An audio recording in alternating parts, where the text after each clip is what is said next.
ஏதிலி அந்தஸ்து கோரி இலங்கையை சென்றடைந்துள்ள ரோஹிங்கர்களை நாட்டில் பதிவு செய்வதற்கு தேவையான நடவடிக்கைகளை முன்னெடுக்குமாறு இலங்கைக்கான ஐக்கிய நாடுகளின் நிரந்தர வதிவிட பிரதிநிதி மார்க் ஆண்ட்ரே பிரெஞ்சு கோரிக்கை விடுத்துள்ளார்.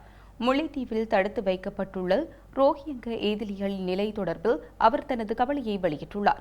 நாடற்றவர்களாக ஏதிலி அந்தஸ்து கோரியுள்ளவர்களை தொடர்ந்தும் தடுப்பு காவலில் வைத்திருக்கின்றமை தொடர்பில் ஸ்ரீலங்கா அரசாங்கம் கவனம் செலுத்த வேண்டும் எனவும் ஐக்கிய நாடுகளுக்கான நிரந்தர வதிவிட பிரதிநிதி மார்க் ஆண்ட்ரே பிரெஞ்சு கூறியுள்ளார்.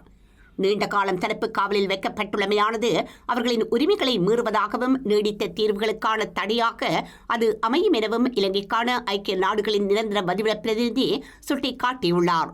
அதற்கமைய அவர்களின் தடுப்பு காவலை நீக்கி ஏதிலிகளாக பதிவு செய்வதற்கு தாம் வலியுறுத்துவதாகவும் அவர் குறிப்பிட்டுள்ளார்.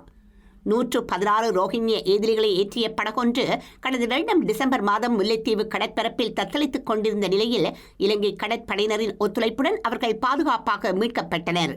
இந்த நிலையில் அவர்கள் தொடர்பில் உரிய விசாரணைகள் மேற்கொள்ளப்பட்டு நீதிமன்ற உத்தரவிற்கமைய முகாம்களில் தடுத்து வைக்கப்பட்டுள்ளமை குறிப்பிடத்தக்கது.